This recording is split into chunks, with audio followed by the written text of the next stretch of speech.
Hey, what's going on, everybody? RogersBase here with a nice, fun, comfy little One Piece video. My hair's looking fluffy. I got these glasses on. I got my Mammoth Boy shirt on. And actually, I was not planning on doing any real One Piece content this week because, as many of you guys know, One Piece is on break this week. However, I was given a tip by my friend Yonko Productions over on Twitter, and he linked me to a Malaysian interview that was done with the editor-in-chief of Shonen Jump. I want to say his name correctly, Hiroyuki Nakano. Again, this was with a Malaysian One Piece fan site.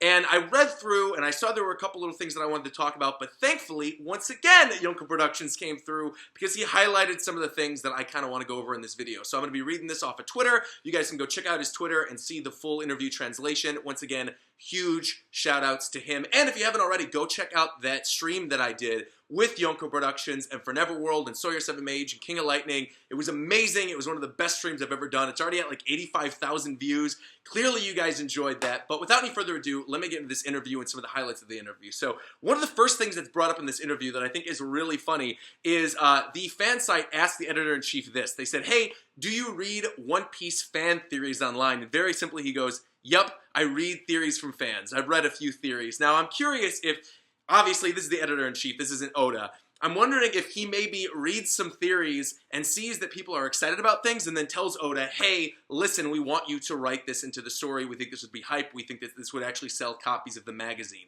That's sort of the impression that I got from this. I'll read the exact quote regarding this section of the interview, but basically the fan site said, is it true that the editorial team has read a few fan theories about One Piece on the internet? And then, what's his name again? Nakano, he writes, you mean, have I ever read any One Piece fan theories on the internet? And then again, the fan site says, yes, theories from fans. And Nakano says, yes, we have indeed read a few fan theories. Now, he doesn't say anything else about that topic. But again, I think the fact that he acknowledged that and they asked the question, because he could have very easily been like, no, Oda isn't influenced by any of this. We don't read any of that. The fact that he brought up that they read fan theories, I just personally think is really cool. We already know that Oda gets a little bit of inspiration from popular entertainment nowadays. Like, I know that Greg from over at the One Piece podcast gave him the first season of Game of Thrones. And then, like, right after that, Oda wrote that whole thing about the Throne Wars where Doflamingo was captured. And so, I don't know.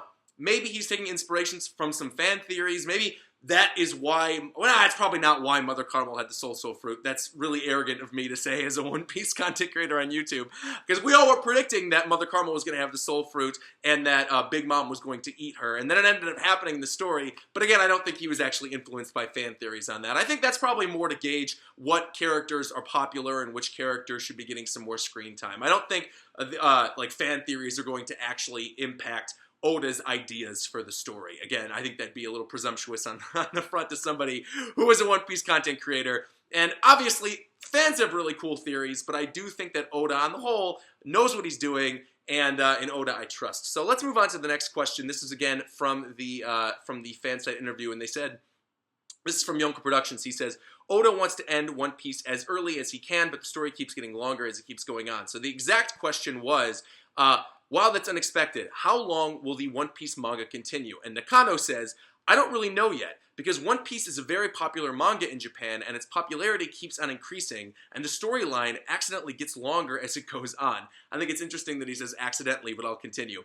Even Oda-sensei tries to end the manga as early as possible because it's become much too popular. But maybe One Piece won't end that soon. Now, I'm actually going to jump right over to the next portion of the interview because it directly correlates to this. And he says, so if there's anyone asking when will One Piece end, we can only answer not sure. I will say this though, we have already started discussing about what we're going to do for One Piece's, get this, 30th anniversary. Now, as many of you guys know, I did my One Piece 20 for 20 series back in July because that was the official 20th anniversary of One Piece. Obviously, I'm never going to say, like, I'm never going to take what the editors say at face value. I always think that either the editors have some other plan in mind, they kind of want to hype up the readers, and they honestly don't exactly know what Oda wants to do. But the fact that the editors of Jump are already planning for the 30th anniversary of One Piece. That's crazy to me. That means we probably have at least 10 more years of One Piece. And again, that might seem obvious to some of you guys because One Piece is Jump's really big moneymaker and they want to have it go on as long as possible. But to me, I always assumed that One Piece would probably be over in about 5 years from where we are now. But with this being said, this actually really excites me because I feel like we will actually get a lot more storylines due to the fact that they want One Piece to go on longer. Now, a lot of the editors earlier on, I think this was like 2 or 3 years ago, said we are 60%, 70% done with the story. And again, going back to what I just mentioned, I don't think we should take everything the editors say as fact. I think we should take everything they say with a grain of salt. They have ulterior motives, and again, I think they just want to like hype up the readers. But with that being said, at that 60%, 70% mark, again, I assumed maybe we had like at max another 8 years of the story. But the fact, again, that they're planning for the 30th anniversary, to me, states that, okay, well, we know that we're probably going to get to Wano by the end of this year. I think Wano is going to be a really long arc, so I'm guessing that's probably going to be like 1.5 to 2 years, and then even longer once we go into the anime. We have to have an Elbaf arc. That'll probably be a year. We're going to have to, at the very least, see Raftel, what's going on there, find out what the One Piece is, and then the final fight against the world government. All those final things I mentioned could easily be year-long arcs. Easily. Some of those could be even longer. The final fight against the world government could go on for years. Who knows? Once we find out more about the revolutionaries. And of course, that isn't even bringing up stuff like Vegapunk. Some of these are the characters we need to find out more backstory from. Even characters like the Vinsmokes. We really don't know everything that's going on with Jumper 66 and the Vinsmokes. Brooke had mentioned that he had like history with the Vinsmokes at the very beginning of the Whole Cake Island arc. That's never been mentioned again.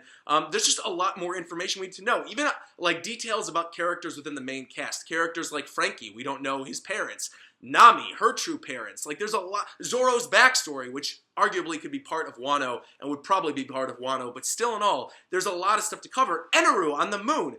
What the deal is with the moon and how that relates to the Will of D and then finding Raftel. So again, I think there's easily enough content for 10 years.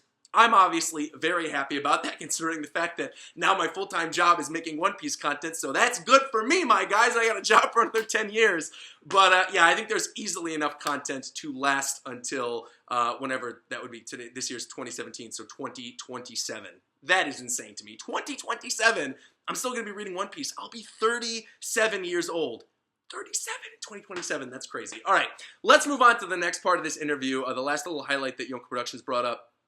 And the question was, in 10 years, wow, this was the fan site responding. They said, 10 years, wow, looks like it'll be a while before One Piece ends. So is the ending of One Piece already decided? Now, this is a topic I know you guys love talking about, the potential ending of the series. And Nakano states this. He says, according to Oda-sensei, I think he has a plan for the ending of One Piece. Nobody knows what Oda-sensei has planned for the ending. That's all in Oda's head.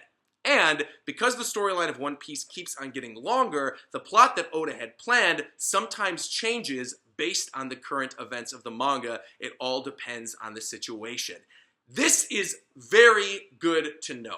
We kind of already knew that Oda obviously knows the ending of One Piece. He knows where the story is going. But a big concern that I always have is sort of the direction the series is going based on adding more characters and adding in like the Grand Fleet and then adding in the fights with the Yonko. I feel like the story runs the risk, even though I'm somebody who loves One Piece, I think the story runs the risk of having too many characters that they sort of need to focus on before they get to the finale of the series. And it seems like one, having now that 10-year marker and knowing we'll probably get a 30th anniversary of One Piece means that 10 years of content's plenty of time for them to get through a lot of those characters. And then two, that means they probably won't have to rush the ending. We're not going to be looking at something like what happened with Bleach, where the creator ended up having to rush through the ending of the series because Jump wanted him to end. Obviously, One Piece is still very successful. They're still pushing this. One Piece is their major series. Oda Hardy has an idea for the ending, and from the sound of it, it sounds like that Nakano and the rest of the cast, I just call them the cast, but the staff over at Shonen Jump will probably let him do whatever he wants to do for the ending of the series, which, again, I feel is really good. Let Oda's mind run wild for the ending. I want to see all of his ideas. I want to see all these characters come together. I want to see a big, glorious, year-long, epic ending arc at the very least, and I think we will probably get that. So I thought that was a really cool little excerpt as well. And then, finally, this was the only thing that kind of concerned me about the interview. So the editor-in-chief of Jump mentions this about Oda. He says, he never stops, hold on. let me read this exactly correctly. I think this translation's a little off, but it says, he never stopped and rest himself from drawing manga. That's obviously an incorrect translation, but basically, he never stops drawing manga. He's the only mangaka that spends the most time drawing manga compared to the other mangaka in order to produce the best manga for his fans. Sometimes, Oda-sensei would spend up to 30 or 40 hours without consistent rest and sleep to produce his manga. So that's why Oda-sensei cannot make it here. That, again, concerns me. Now, obviously, we have breaks with One Piece all the time. Oda goes on break at least once a month now, and I know a lot of people complain about that, but when I hear that he spends 30 to 40 hours without a nice, consistent break, like, that's insane to me. Obviously, Oda is very passionate about the series. He wants to get as much done as possible. But another 10 years of working like that is going to take a toll on Oda. So, Oda, staff of Jump, if you're watching this, please allow him to take those breaks. We can survive. We can make videos like this in the interim. Don't worry about us content creators or us theorists. We have other stuff that we need to do. Oda, rest easy. Make sure that you're getting plenty of sleep. Make sure that you're eating. I think he said he stopped smoking in an interview a while ago, too, which is really good because I really don't want Oda to smoke. Smoking's bad for you. Unless you want to 420 blaze it up like my buddy Kobe. I see you out there, Kobe. But otherwise, I know I'm just being goofy and I'm just comfy. I got my nice comfy outfit on. But otherwise, I think that's pretty much everything I wanted to cover from this interview. I just really wanted to touch on some of those key points, like basically the fact that it's probably going to run for another 10 years and the fact that basically they're already planning for the 30th anniversary. I know that ties in with the fact that the story is going to go for another 10 years, but that's just crazy to me. Thinking about what they're going to do in 2027 already when they're still planning for things for the 20th anniversary, like that Wano event in Kyoto, insane. Either way, I hope you guys had fun with this video. Again, thank you very much to Yonko Productions for actually pointing out this interview. I would never have even found this interview. Thank you for translating it. I'm assuming he's the one who translated it. If he didn't, then I would just say, thank you to whoever translated this. But either way, really fun video. Hope you guys enjoyed this today. I know I certainly did. I liked going through all this with you and basically sharing some of the stuff with you guys that might be a little behind the scenes information that you might not have otherwise known had you not found out about this interview. So, with all that being said, leave a like on this video if you liked anything I had to say. Leave your comments down in the comment section below. What are you expecting within the next 10 years for One Piece? What are some story arcs that you really want to see? Characters that you basically want to see really get developed now that we have another 10 years of the manga basically confirmed? And what do you think your idea is for the ending of One Piece? That's something that I very briefly touched on in this video because the editor-in-chief mentioned that Oda has an idea but nobody else knows. I want to know your ideas for the ending of One Piece. Let me know in the comments below, and as always, please make sure to subscribe because I bring you guys reviews about the anime and the manga every single week. Though I will say this, I did not do a review of the anime this past weekend because I had a Twin Peaks party at my house. I'll probably end up doing a dual review this weekend or a triple review the next weekend because I think I'm going to be out of town this weekend. So just keep in mind there may not be an anime review this weekend. There will definitely be a manga review next Thursday though. And I think I covered everything. Okay, like, comment, subscribe. Until next time, I'll talk to you guys later. Bye-bye!